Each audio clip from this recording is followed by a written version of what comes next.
Bonjour, ce message s'adresse au ministère de la Culture, peut-être à Madame Borne, peut-être à Pass Culture aussi, donc une institution qui finance des actions scolaires.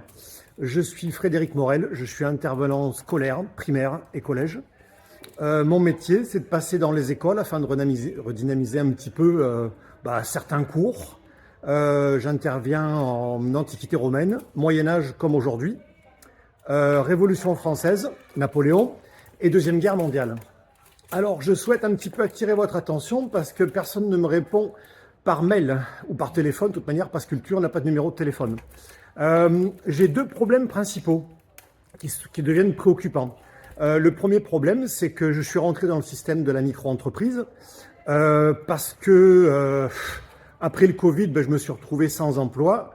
C'était un système qui était convenable pour moi. Peu de paperasse, le seul avantage, contre plus de chômage, c'était assez malin comme statut, plus de chômage et une retraite strictement ridicule. Sécurité sociale identique. Ce statut, j'en ai accepté les inconvénients. Collège. Concernant les inconvénients que j'ai acceptés donc pour la micro-entreprise, donc aucune récupération de frais, plus de chômage, c'était assez malin, et en même temps, pas de retraite. Les points retraite en micro-entreprise sont strictement ridicules. Je pense que la plupart des Français ne savent pas comment ça fonctionne.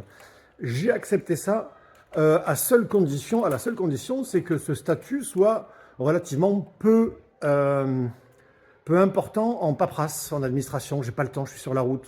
Là, ce matin, c'était 1h30 de route. Je suis à Marignane, j'habite à Nîmes. La semaine prochaine, je suis à Fréjus. Non, cette semaine, je suis à Fréjus. La semaine prochaine, je suis à Perpignan. Donc, gasoil, péage, frais de repas, d'hébergement. Donc, le problème du statut avec les seuils micro-entreprises et pas que micro-entreprises qui baissent, ça fait qu'on va perdre 20% de nos revenus. Sauf si on augmente les tarifs de 20%, à ce moment-là, les écoles vont refuser de me faire bosser. Et c'est pas équitable du tout.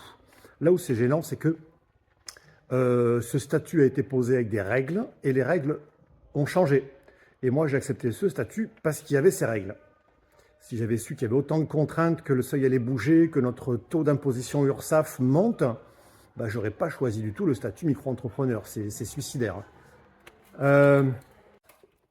Désolé un petit peu de cette intervention qui est légèrement décousue, parce que j'ai pas l'habitude de faire ça. Et puis j'ai les profs qui rentrent me voir et des gros yeux et qui sont assez étonnés. Ouais, mon boulot, je me régale. Les gamins sont scotchés tous les jours, que je sois en romain ou en Moyen-Âge ou en soldat américain ou français. C'est vraiment sympa comme boulot. Mais là, les règles changent et ça va devenir extrêmement compliqué. Ce qui devient très compliqué, Madame la ministre de la Culture, c'est que le Pass Culture est gelé et que je ne suis plus payé depuis le 1er janvier et on est le 24 ou le 25 février. Essayez d'arrêter les salaires de l'institution publique, des professeurs ou autre chose, vous allez avoir la France entière sur le dos. Nous, on est petits, je suis seul, je bosse seul, je me lève, je roule, je fais pas de bruit et on ne me paye plus. Non seulement on ne me paye plus, mais en plus, j'ai plein de frais tous les jours. Donc, j'aimerais bien que ces gens répondent aux mails ou au téléphone. Je vous invite à me contacter. Je suis Frédéric Morel. Je bosse tous les jours en milieu scolaire et vous pouvez me trouver sur milestemporis.fr par exemple. J'espère avoir de vos nouvelles. Je suis prêt à monter, en discuter avec vous par téléphone ou vous voir chez vous. Tenez-moi informé, c'est important. J'ai plus de revenus.